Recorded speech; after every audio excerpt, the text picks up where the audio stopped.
Now, part of the revolution in productivity brought about by capitalism was that famine, the scourge of all non-capitalist systems, both historically and currently, was wiped out in the free world. Advances in both agricultural science, and of course the greatest agricultural scientist of history was an American, George Washington Carver, at Tuskegee Institute in Alabama. Advances in both agricultural science and technology, another great agricultural technologist, John Deere, and of course who founded the company that bears his name. American farmers who churn out all of this food, and they churn out so much food. We're all fat, our pets are fat, country gives away food, when anybody's in famine. The U.S. government pays farmers not to grow food. It's just amazing. One of the great, when you realize that famine, has caused the death of billions of human beings throughout history. Billions, untold billions. You realize that the advances in agricultural science and agricultural technology, of all the tremendous contributions that America has made to world civilization, you could argue that the advances in agriculture other than the American political system, is the single greatest contribution the United States made to world civilization.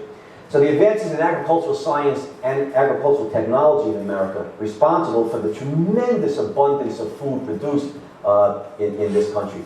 There has never been a famine in American history. To the best of my research, and I did years of it when I was writing the Capitalist Manifesto, there has never been a famine in the history of any capitalist nation. Now, the significance of this point is too often overlooked.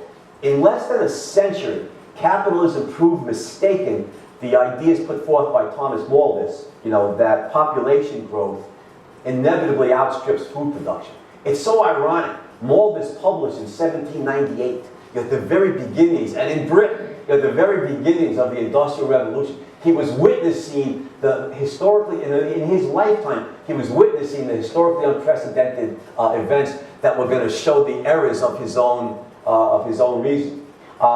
In the capitalist system, of course, food production vastly outstrips population growth, so that we're all fat, or at least we could be if we wanted to be.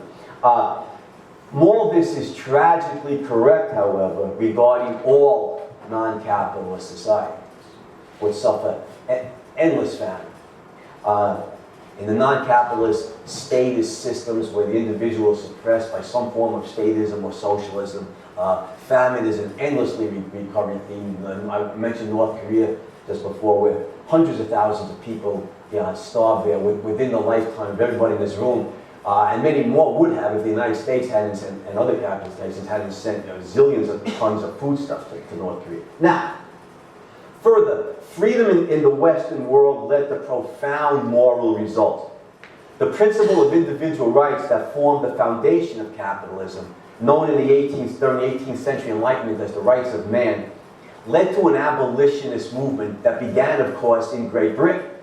Now, slavery has existed throughout all of history, all over the world, every continent and country. Today, slavery still exists all over the non-capitalist world.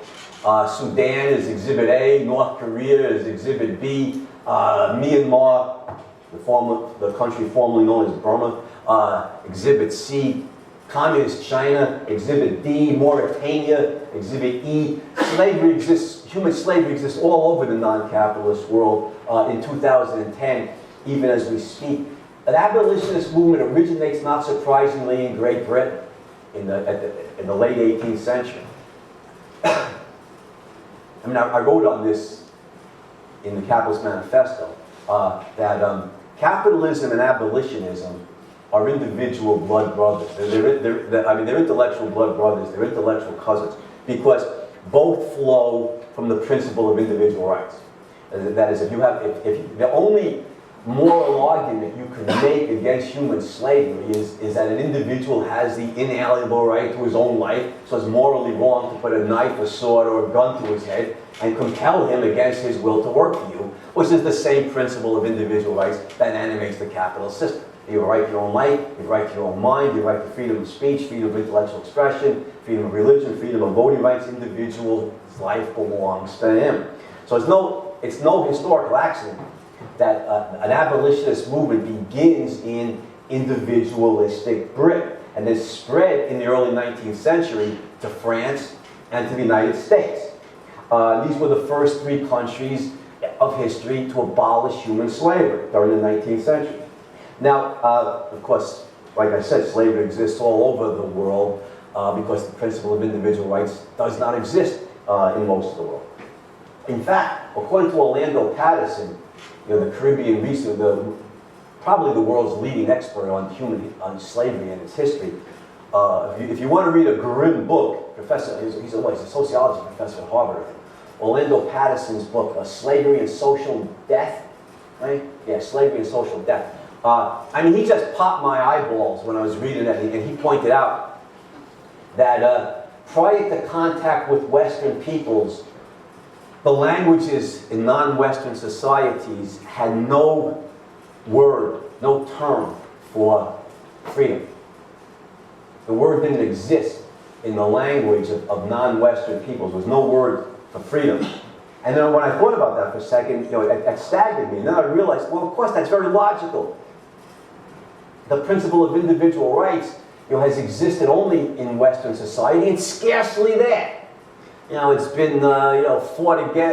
It's fought for its life against various forms of collectivism and statism. The idea that your life belongs to the state, even in the Western world. It's never existed in the non-Western world. So it makes sense then that Professor Patterson's point is right, that there was no word for freedom in these tribal societies where an individual's life belonged to the tribe. Now, aside from ending slavery in the Western world and throughout anywhere where the capitalist system has been established, the principle of individual rights also gave to the free countries of the West the moral courage to stand tall against the monstrous evils of collectivist dictatorships in the 20th century. And in those epic battles between freedom and totalitarianism that formed the most momentous events of the 20th century, the overwhelming technological and industrial might created by capitalism enabled the free world to defeat first the National Socialists, or Nazis, in World War II, and then the Communists in the Cold War, the 2 most monstrous evils of human history. And between them have murdered, at a minimum, 125 million innocent people in roughly 90 years. And the free nations succeeded in establishing a network of trade relations that was the freest of history, beginning with the Western countries and gradually expanding around the globe. The movement toward free trade promoted peace amongst the participating nations, as well as mutually increased prosperity.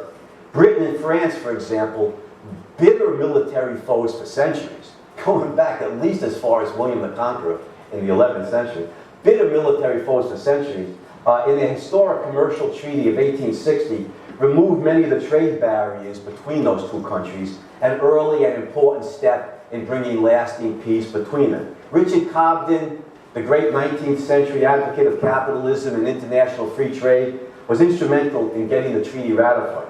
In a letter to William Gladstone, Britain's pro-freedom, anti-imperialist prime minister, Cobden wrote that free trade between Britain and France and the resultant satisfaction of each other's wants was the means of, quote, counteracting the antagonism of language and race, unquote.